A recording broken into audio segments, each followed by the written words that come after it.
La lluvia de Madrid no había dado tregua desde la mañana, convirtiendo la capital en un laberinto de asfalto brillante y reflejos de neón. Conducía a pesar de todo, con los limpiaparabrisas marcando un ritmo frenético contra el cristal que coincidía con la inquietud que golpeaba mi pecho. Necesitaba ver a Vanessa, hablar con ella, sentirme conectado a algo tangible, a cualquier asidero que no me recordara que mi hija llevaba desaparecida 6 meses y 3 días exactos.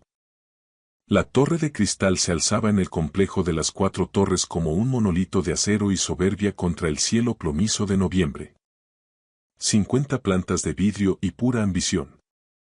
Inmobiliaria Ruiz ocupaba la planta 28 desde hacía 18 años, era nuestro buque insignia. Había levantado esta empresa desde cero, ladrillo a ladrillo, con mi difunta esposa, Victoria. Ahora, caminar por sus pasillos alfombrados me hacía sentir como un intruso en el sueño de otra persona. Aparqué en mi plaza reservada del sótano y subí en el ascensor, apenas notando el zumbido familiar de la maquinaria o el suave timbre de cortesía en cada piso. Mi mente estaba en otra parte. Llevaba en otra parte desde aquel fatídico 15 de abril. Desde el día en que el coche de Natalie fue encontrado abandonado cerca de una pista forestal en la Sierra de Guadarrama, con las puertas abiertas y las llaves puestas en el contacto. Ni un rastro, ni una pista, ni una huella de mi hija por ninguna parte. Las puertas del ascensor se abrieron en la planta 28. Nuestra recepción era todo madera de nogal y una elegancia contenida, un diseño que Victoria había supervisado personalmente años atrás. Lola Castro levantó la vista desde detrás del mostrador curvo, su sonrisa profesional, siempre impecable, flaqueó ligeramente al verme aparecer sin previo aviso. Señor Ruiz, dijo con esa voz cautelosa que todo el mundo usaba conmigo últimamente. No le esperaba hoy por la oficina. ¿Está Vanessa? Pregunté, esforzándome por mantener un tono ligero, casi casual. Últimamente, todos me hablaban como si fuera de cristal, midiendo cada sílaba, como si al decir algo mínimamente incorrecto fuera a romperme en 1000 pedazos frente a ellos. Lola consultó la pantalla de su terminal. Está con un cliente ahora mismo, en una reunión de consultoría de diseño. Le quedan unos 20 minutos, hizo una pausa incómoda. ¿Quiere que le avise de que está usted aquí? Negué con la cabeza, forzando una media sonrisa. No hace falta, Lola. Esperaré en su despacho. Tenía una llave propia. Vanessa me la había entregado hacía 6 meses, justo después de casarnos en una ceremonia íntima. Siempre eres bienvenido en mi espacio, me había susurrado mientras presionaba la pequeña llave de plata contra mi palma. En aquel momento, el gesto me pareció una muestra de confianza absoluta y entrega. Ahora, recorriendo el pasillo hacia su despacho de la esquina, no estaba seguro de que era exactamente lo que sentía. Abrí la puerta y entré. El despacho de Vanessa era el reverso de mi propia oficina. Era cálido, acogedor, lleno de texturas suaves y obras de arte contemporáneo seleccionadas con un gusto exquisito. Un enorme escritorio de caoba se situaba estratégicamente bajo los ventanales que ofrecían una panorámica privilegiada de la Castellana. En los días despejados, desde aquí se podían ver las cumbres de la sierra. Hoy, sin embargo, solo había una niebla densa que lo devoraba todo. Me dejé caer en una de las sillas de cuero frente a su mesa, intentando sacudirme el frío que se había instalado en mis huesos. El despacho olía a ella, a su perfume. Algo sutil, carísimo, con notas florales que se quedaban impregnadas en la memoria. Por un momento, cerré los ojos y simplemente respiré aquel aroma. Cuando los abrí de nuevo, mi mirada aterrizó por puro azar en su mesa. Estaba inmaculada, como era habitual en ella. Un portalápices de plata, una pequeña suculenta en una maceta de cerámica artesanal, una agenda de piel cerrada y, junto a ella, apoyado en un ángulo extraño, como si alguien lo hubiera soltado con una urgencia repentina, había un bolígrafo. No era un bolígrafo cualquiera. Era una Mont Blanc Meisterstück, bañada en oro, de esas que poseen un peso específico que se siente importante al tacto. Yo conocía perfectamente ese objeto. Mi corazón dio un vuelco extraño, un tropiezo violento que me obligó a incorporarme, de repente en alerta máxima. Alargué la mano sobre el escritorio y lo tomé. Mis dedos se cerraron sobre el cañón de metal frío. Allí, justo encima del clip de sujeción, casi invisible si no sabías dónde mirar, estaban grabadas dos palabras con una caligrafía delicada y precisa. Natalie R. El aire abandonó mis pulmones de golpe. Giré el bolígrafo entre mis dedos, buscando una explicación lógica, una teoría que no me llevara al abismo. Alguna razón por la que esto no fuera lo que yo sabía que era. Pero no había error posible. Había encargado ese bolígrafo personalmente hacía 4 años en una pequeña joyería artesana del barrio de las Letras. Victoria y yo lo habíamos elegido juntos para celebrar el 18º cumpleaños de Natalie. Recuerdo que pasamos 20 minutos discutiendo la tipografía del grabado. A Natalie le fascinaba. Lo llevaba a todas partes. A la Facultad de Derecho, a las bibliotecas, a sus sesiones nocturnas de estudio.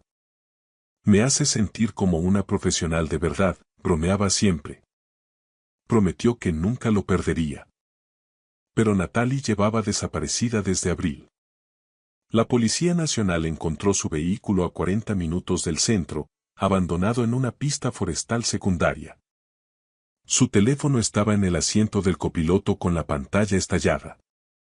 Su cartera, sus llaves. Todo estaba allí, pero ni rastro de ella. La hipótesis oficial era que había decidido caminar sola por el monte, que quizá había sufrido un accidente o se había desorientado en la espesura. Los equipos de rescate y la unidad canina peinaron la zona durante 2 semanas. No hallaron nada. Después de un mes agónico, el inspector a cargo se sentó frente a mí en el salón de mi casa y pronunció las palabras que terminaron de hundirme. Señor Ruiz, a estas alturas, debemos considerar seriamente la posibilidad de que Natalie no regrese. Dejé de escuchar a partir de ese instante. Entonces, ¿qué hacía su bolígrafo, el que juró no perder jamás, sobre el escritorio de mi actual esposa?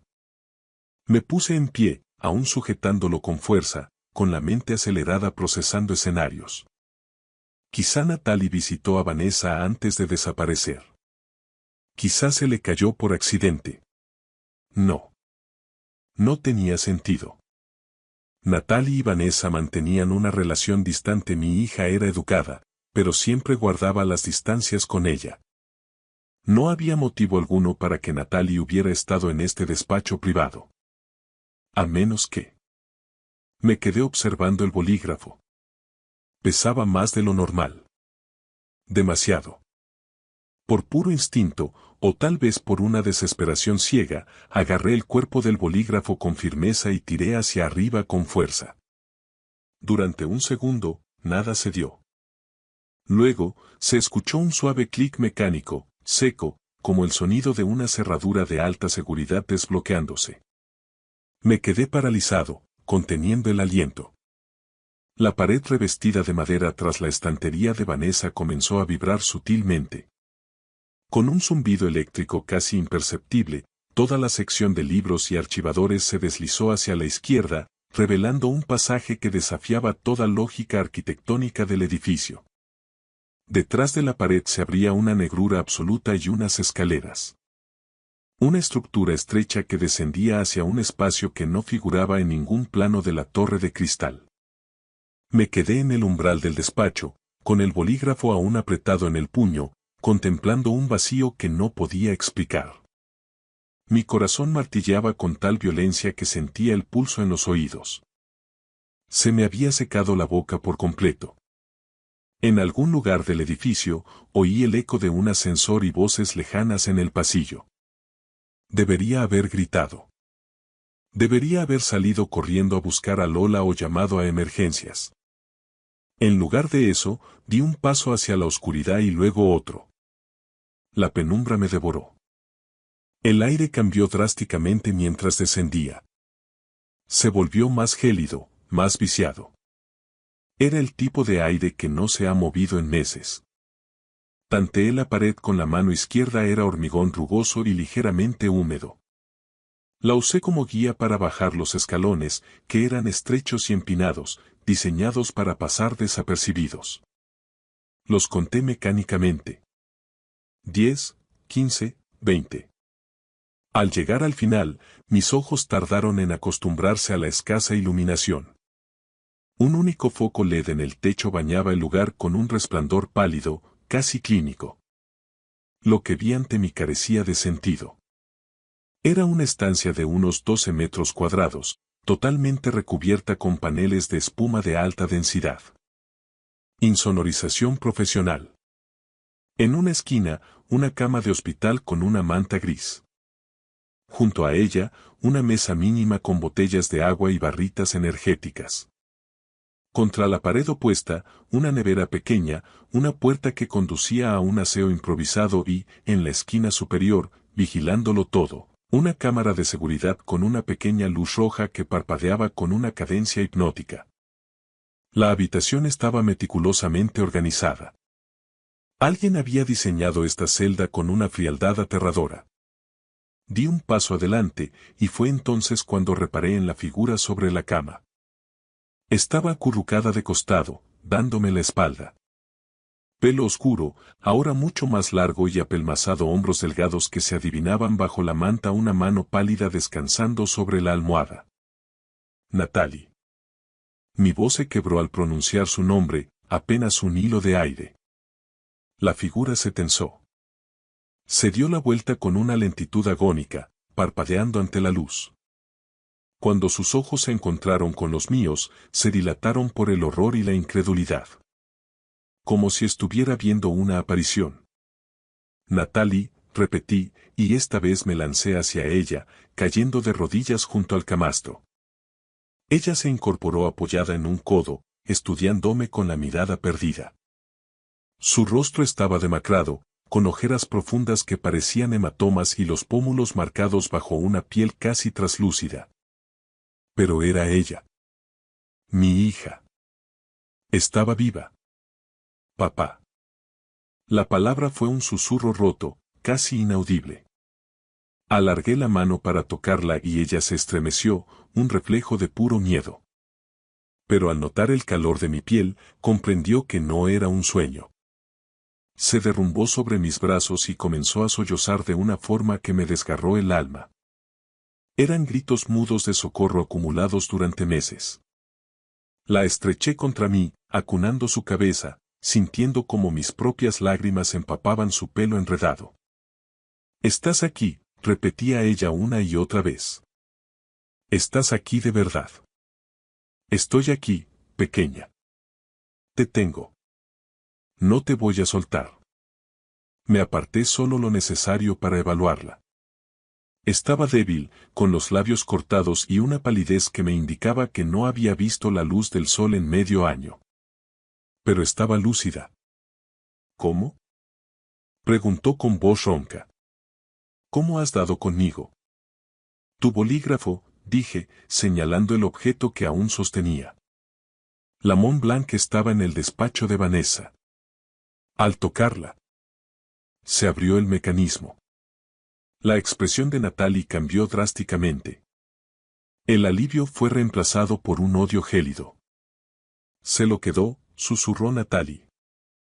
Se lo quedó como un fetiche, como un recordatorio de su victoria. Natalie, ¿qué ha pasado? ¿Cómo terminaste aquí? Pensábamos que habías muerto en la sierra.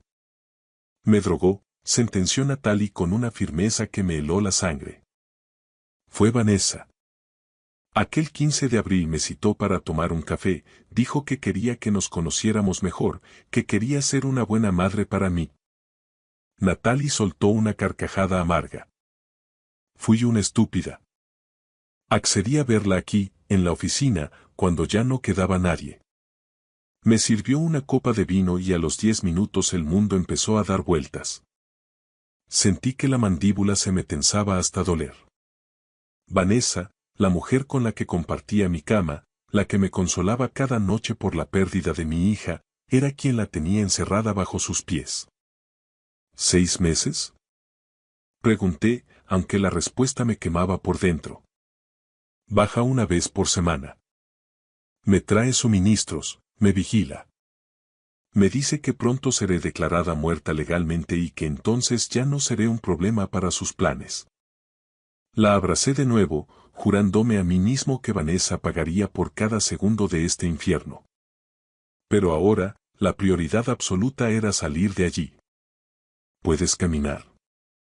Asintió, aunque sus piernas temblaban como juncos. La ayudé a levantarse, no pesaba prácticamente nada. 6 meses de cautiverio la habían consumido. Te saco de aquí ahora mismo. ¿Y Vanessa? Preguntó con pánico en los ojos. Lo verá todo por la cámara de seguridad. Que mire, dije con un odio que no sabía que poseía. Que sepa que su fetiche la ha traicionado. Vámonos. La guié por las escaleras, sosteniéndola para que no cayera. Cada paso era un triunfo. Al llegar arriba, escuché el eco inconfundible de unos tacones sobre el parqué del despacho principal. El corazón se me detuvo. Vanessa estaba de vuelta. Papá. Natalie intentó hablar, pero le puse un dedo en los labios. Tanteé en la oscuridad del hueco de la escalera hasta encontrar una pequeña palanca de mantenimiento que recordaba haber visto en los planos técnicos. Se abrió una puerta de servicio que daba a un corredor técnico de hormigón. Nos deslizamos por él justo antes de que se cerrara el panel del despacho. El pasillo olía a polvo y humedad. Tenemos que movernos rápido. Al fondo, el montacargas de servicio estaba abierto. Entramos, cerré la verja metálica y pulsé el botón del sótano 3, el de los suministros. El descenso fue eterno. 27, 26, 25. Rezaba para que Vanessa no revisara su monitor en ese preciso instante. Al llegar al garaje subterráneo, la luz fluorescente nos cegó. Mi coche estaba a pocos metros. Casi llevé a Natalie en volandas. Túmbate atrás, le ordené, cubriéndola con mi gabardina. No te muevas hasta que salgamos de aquí. Arranqué el motor y salí del parking intentando mantener una calma que no sentía. Crucé Madrid bajo la lluvia, mirando compulsivamente el retrovisor. No había nadie siguiéndonos, solo el tráfico pesado de la tarde. Conduje hacia el norte, hacia el barrio de El Viso, donde vive Álvaro Pedrosa, el abogado de confianza de mi familia desde hace 2 décadas. Álvaro fue quien gestionó el patrimonio de Victoria y quien me sostuvo en mi peor momento. Era el único en quien podía confiar la vida de mi hija. Llegué a su chalet de ladrillo visto y le envié un mensaje escueto. Emergencia total. Estoy en tu puerta. Segundos después, Álvaro abrió, aún en ropa de casa. Al ver a Natalie, su rostro se volvió de color ceniza. Lucía, su mujer, apareció detrás y soltó un grito ahogado. Entre los dos la llevaron al sofá y la envolvieron en mantas, dándole agua con azúcar para el choque. David, por el amor de Dios. ¿Dónde estaba? Álvaro ya estaba sacando su teléfono. Tengo que llamar a la Policía Nacional y a la Audiencia Nacional, esto es un secuestro de manual. Espera, Álvaro, lo detuve. ¿Hay algo más? Vanessa no ha actuado sola. La habitación se sumió en un silencio sepulcral. Natalie, desde el sofá, habló con una voz que parecía venir de ultratumba. No fue solo ella. El tío Esteban estaba con ella. Le oí hablar a través de los paneles de la habitación. Él ayudó a planearlo todo para quedarse con el control de Inmobiliaria Ruiz una vez que tú te hundieras definitivamente. Sentí que el mundo desaparecía bajo mis pies.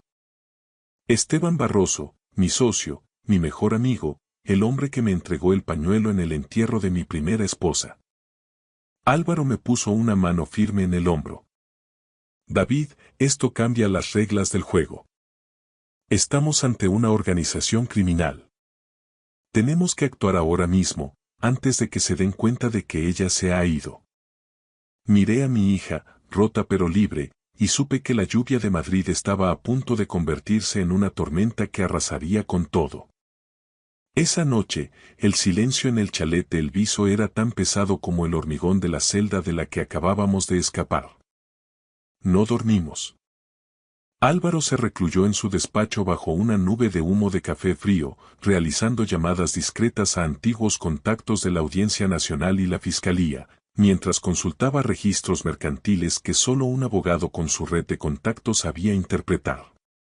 Yo me quedé junto a Natalie, que descansaba en una habitación de invitados custodiada por Lucía. El caldo caliente que le habían preparado apenas parecía haberle devuelto el color, pero su mirada seguía fija en la puerta. «Papá», me susurró Natalie antes de que el agotamiento la venciera finalmente, «ten mucho cuidado. Ellos no se detendrán por nada». Esteban solía decirle a ella que tú eras el único obstáculo, el lastre emocional que impedía que Inmobiliaria Ruiz fuera lo que debía ser. Salí al salón de techos altos, donde Álvaro me esperaba rodeado de carpetas y documentos impresos con urgencia. Su expresión, habitualmente imperturbable, era sombría, casi fúnebre. «David, esto es un pozo mucho más profundo y negro de lo que calculamos», dijo, ajustándose las gafas con un gesto cansado. He estado rastreando los movimientos de capital de la empresa de los últimos 5 meses.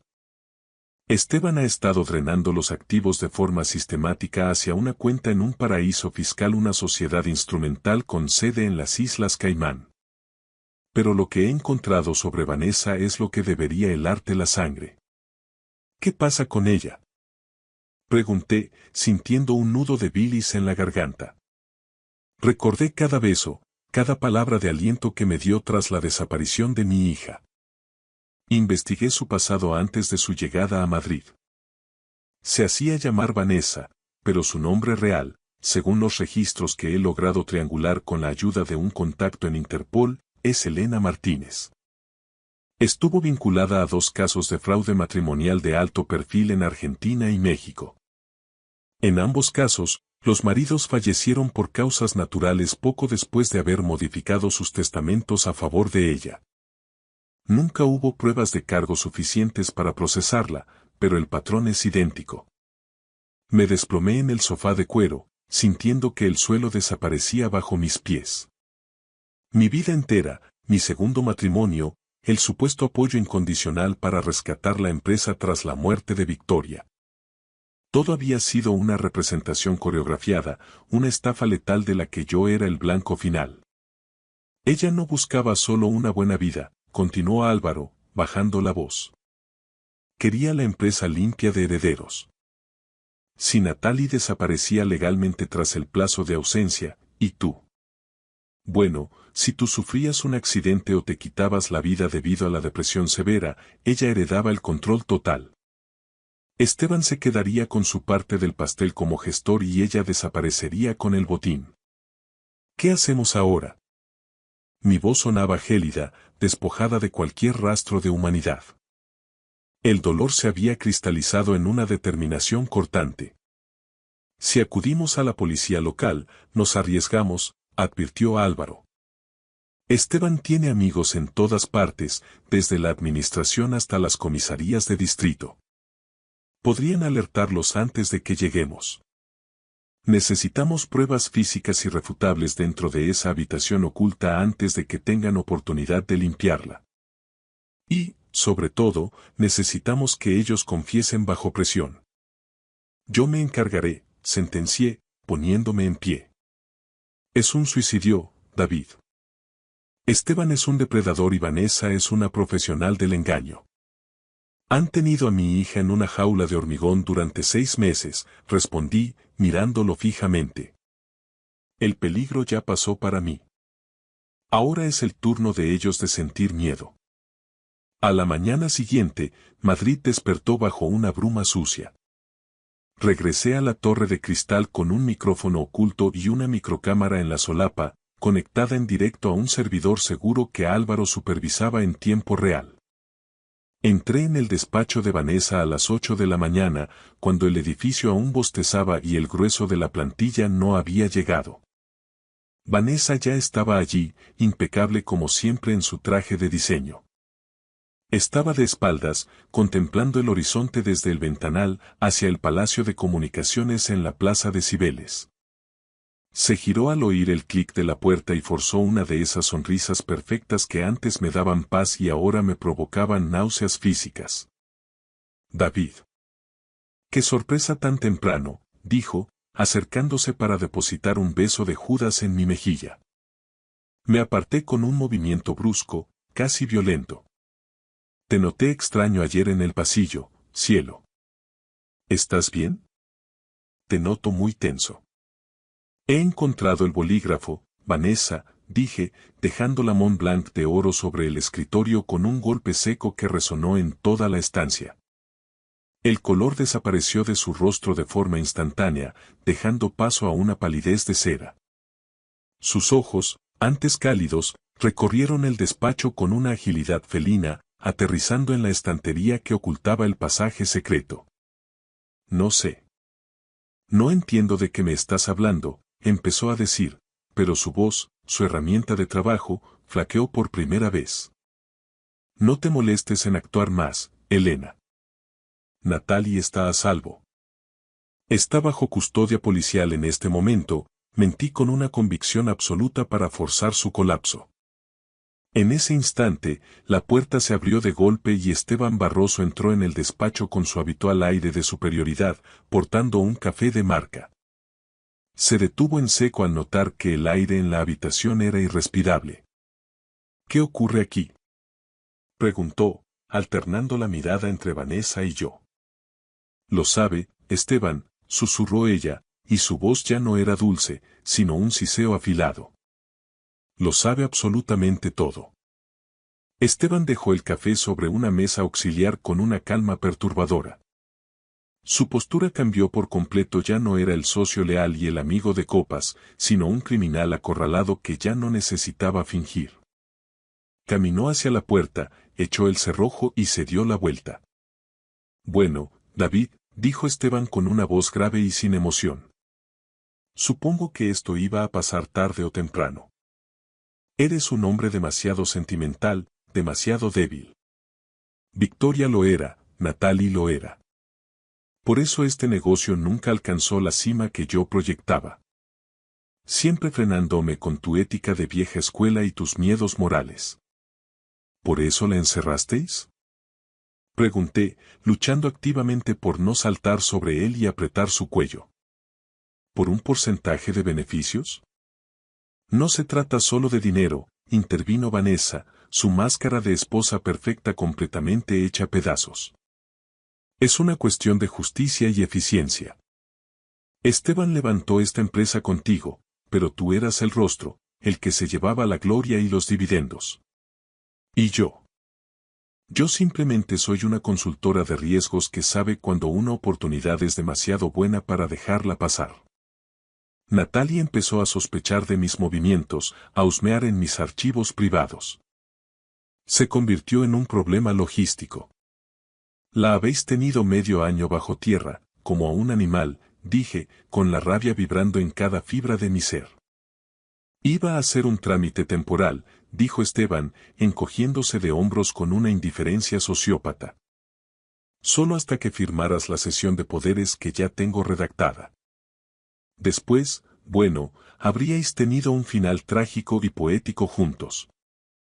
Un padre desolado que no puede soportar la pérdida de su hija y decide terminar con todo. Una historia perfecta para vender a la prensa y estabilizar las acciones. Ya no habrá más historias, Esteban, dije, mirando directamente a la pequeña lente en mi solapa.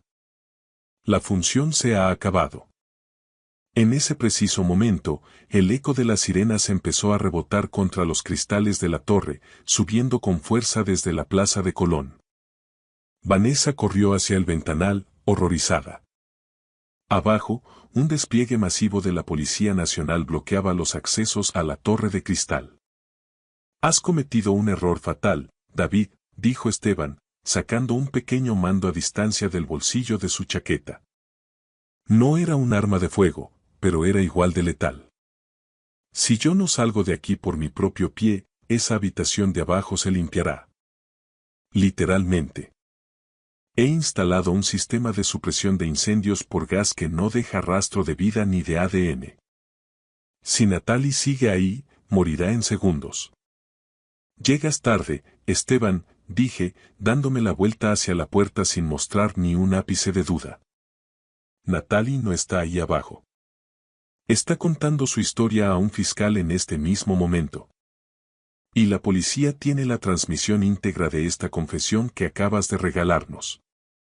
Esteban intentó abalanzarse sobre mí, con los ojos inyectados en sangre, pero la puerta del despacho saltó por los aires ante el impacto de los arietes de la unidad de intervención.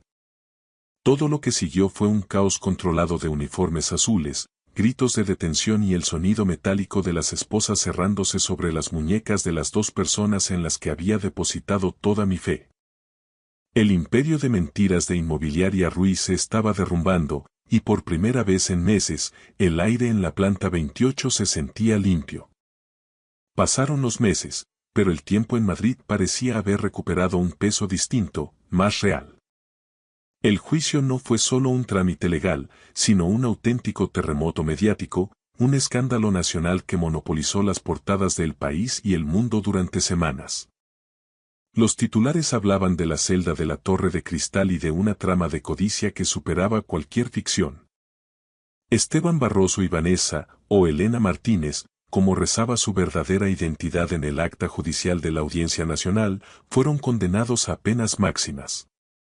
Los cargos de secuestro, pertenencia a organización criminal, administración desleal y tentativa de homicidio les aseguraron una estancia prolongada tras las rejas de Soto del Real.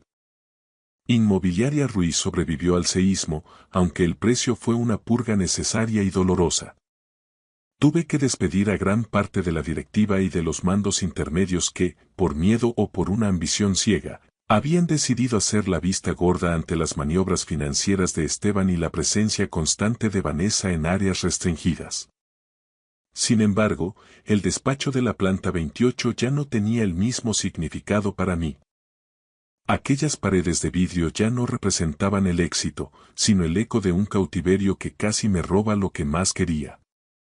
La empresa seguía en pie, pero mi prioridad había dejado de ser el balance de resultados.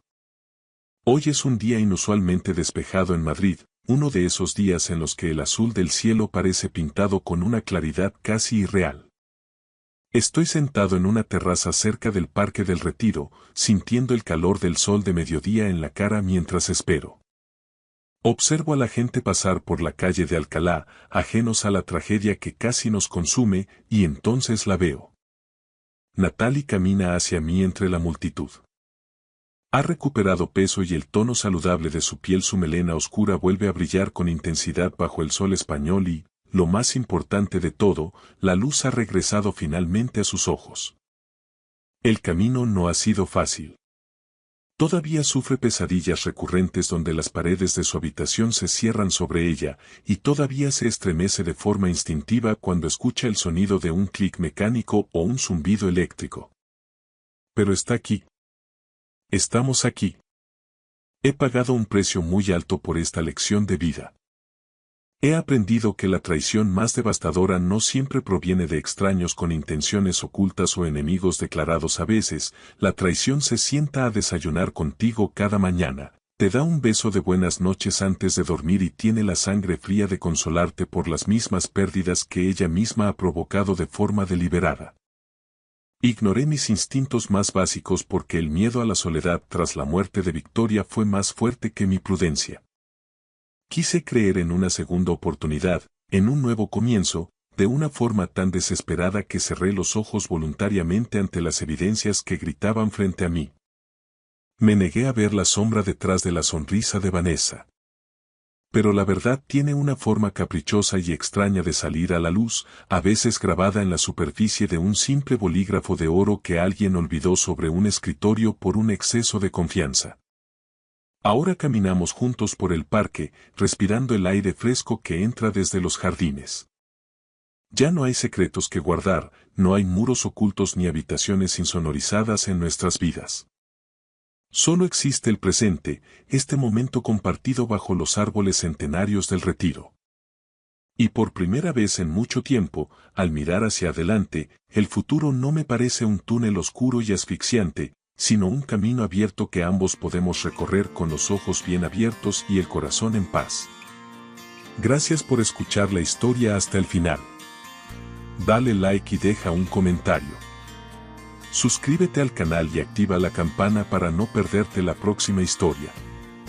Les deseo todo lo mejor.